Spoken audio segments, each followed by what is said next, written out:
Welcome to our channel. Krisis dan inflasi tengah melanda sebagian besar negara di dunia. Meski begitu, Tiongkok justru tampak tidak begitu terpengaruh.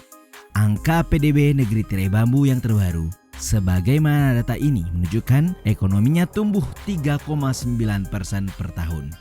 Ini mengalahkan ekspektasi sejumlah analis ekonomi barat. Akan tetapi, data itu sebenarnya jauh dari target pemerintah Tiongkok, yakni sebesar 5,5%. Runtuhnya real estate Tiongkok dikombinasikan dengan kebijakan zero COVID yang ketat telah sangat mengurangi aktivitas konsumen di negara ini. Dalam dolar, pengeluaran untuk impor naik 0,3% dari tahun 2021. Tetapi jika kita memperhitungkan nilai tukar mata uang asing dan kenaikan harga, permintaan impor real Tiongkok turun sekitar 8% sejak lockdown diberlakukan. Lantas, benarkah Tiongkok memiliki andil besar dalam membantu mengurangi inflasi global? Atau sebaliknya, apakah negara ini justru berkontribusi terhadap krisis terutama di Barat?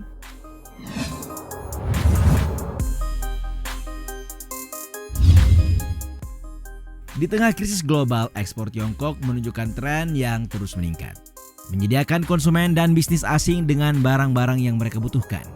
Benar bahwa perlambatan real estate di Tiongkok cukup parah. Dalam rilis yang dipublikasikan Reuters, melihat 9 bulan pertama tahun ini, penjualan properti di Tiongkok turun 22% dan konstruksi baru dimulai turun 38%. Sementara investasi properti juga ikut turun ke angka 8%. Pembuat kebijakan di negara ini sebenarnya telah melonggarkan suku bunga kebijakan utama dan mengambil langkah-langkah untuk memastikan penyelesaian proyek konstruksi. Banyak diantaranya terhenti karena tekanan keuangan yang dialami pengembang properti Tiongkok.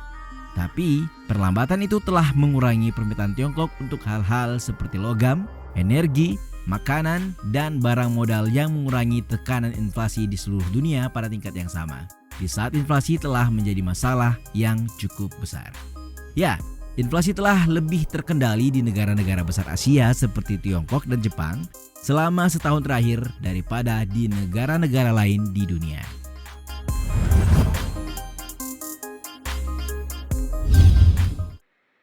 Benar bahwa ada inflasi yang parah di negara-negara seperti Sri Lanka dan Pakistan, serta tekanan inflasi di ekonomi Asia lainnya. Tapi ingatlah bahwa sebelum pandemi, Tiongkok adalah konsumen komoditas yang sangat besar. Negara ini mengonsumsi sekitar 2/3 dari biji besi dan batu bara kokas dunia. Ini yang diperlukan untuk pembuatan baja. Tiongkok juga mengonsumsi sekitar 43% tembaga dunia yang merupakan logam penting yang digunakan dalam manufaktur dan konstruksi. Hal-hal seperti kabel dan pipa misalnya. Dengan kata lain, permintaan yang lebih rendah dari Tiongkok berarti juga harga yang lebih rendah. Sehingga biji besi telah jatuh ke level terendah dalam lebih dari 2 tahun karena menurunnya permintaan baja global. Ya, pada gilirannya ekonomi yang paling mengurangi permintaannya adalah Tiongkok. Harga tembaga telah menurun tahun 2022 ini. Dan itu terlepas dari jumlah besar tembaga yang harus dibutuhkan untuk investasi energi bersih di panel surya, angin, dan upgrade jaringan yang telah diumumkan di AS dan Eropa.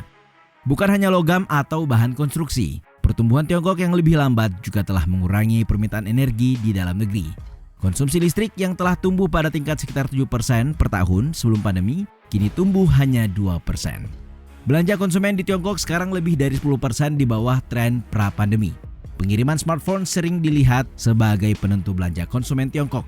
Dan antara Januari dan Agustus tahun ini telah terjadi penurunan 23% dalam penjualan smartphone Cina dari tahun ke tahun.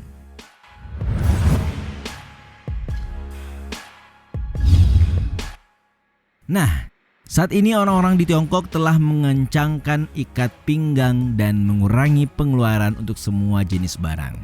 Meskipun banyak yang tidak menyadarinya, permintaan yang lebih rendah dari Tiongkok ini telah mengimbangi banyak tekanan pada pasokan energi global sejak invasi Rusia ke Ukraina. Jadi, untuk pertama kalinya dalam beberapa dekade, surplus perdagangan besar Tiongkok sebenarnya membantu pekerja di luar negeri dengan membantu memerangi inflasi. Ya, secara historis, ketidakseimbangan antara ekspor besar-besaran Tiongkok dan impor kecil merugikan ekonomi global. Sekarang inflasi menjadi perhatian yang jauh lebih besar daripada setengah pengangguran di seluruh dunia. Tapi pengurangan konsumsi Tiongkok dikombinasikan dengan produksi barang-barang mereka yang dibutuhkan di seluruh dunia, membantu ekonomi global dan secara tidak langsung mengurangi tekanan inflasi di sebagian besar negara.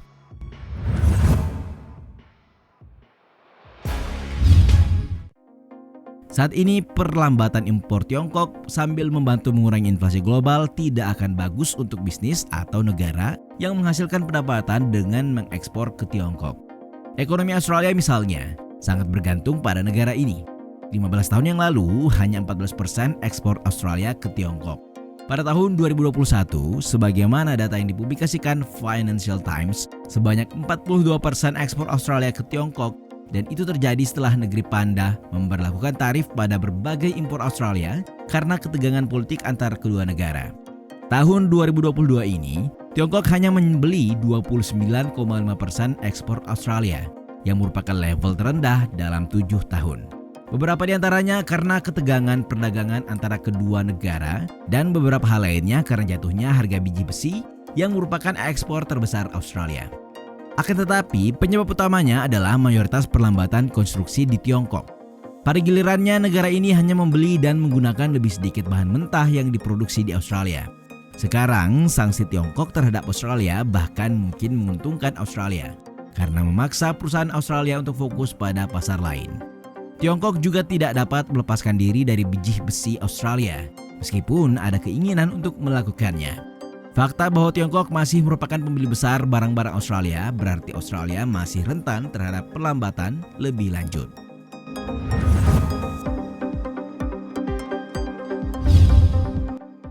Saat ini tujuan Xi Jinping adalah menjadikan Tiongkok sebagai negara maju tingkat menengah selama 10 tahun ke depan.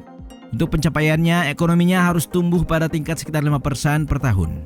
Itu harus menjadi pertumbuhan ekonomi yang nyata dan bukan pertumbuhan yang didorong oleh malinvestasi. Ruchir Sharma dari Rockefeller Capital Management dalam tulisannya dimuat Financial Times mengemukakan tren yang mendasari demografi yang buruk, utang yang besar, dan pertumbuhan produktivitas yang menurun menunjukkan potensi pertumbuhan negara secara keseluruhan sekitar setengah dari tingkatan itu. Sharma menunjukkan bahwa mencapai potensi pertumbuhan 2,5% selama dekade berikutnya masih bisa menjadi perjuangan yang cukup berat. Jika Tiongkok benar-benar mencapai tingkat pertumbuhan itu, maka negara ini akan menjadi negara berpenghasil menengah besar pertama dengan mempertahankan pertumbuhan PDB 2,5% meskipun terjadi penurunan populasi usia kerja yang dimulai sejak tahun 2015. Akan sulit bagi Tiongkok untuk membuangnya begitu saja. Masih dalam analisis Sharma di Financial Times, total utang di Tiongkok telah mencapai 275% dari PDB-nya. Dan banyak dari utang itu mendanai investasi boros dalam gelembung properti. Yang menunjukkan Tiongkok sekarang harus menginvestasikan rata-rata $8 untuk menghasilkan $1 pertumbuhan PDB, yang 2 kali tingkat dibutuhkan 1 dekade lalu, dan yang terburuk dari ekonomi utama manapun.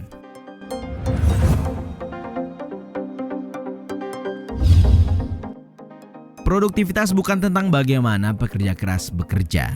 Ini tentang berapa banyak output yang dihasilkan per jam kerja, sehingga lebih didorong oleh investasi modal, kemajuan teknologi, praktik manajemen yang lebih baik, dan pengembangan sumber daya manusia.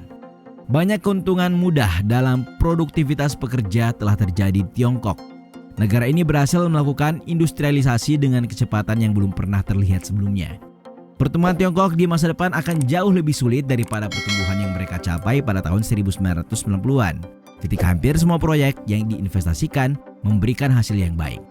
Ya, pada akhirnya kesulitan ekonomi Tiongkok memiliki sisi positif bagi seluruh dunia, setidaknya dalam jangka pendek. Permintaan Tiongkok yang lebih rendah untuk komoditas dan energi mengurangi tekanan inflasi di seluruh dunia.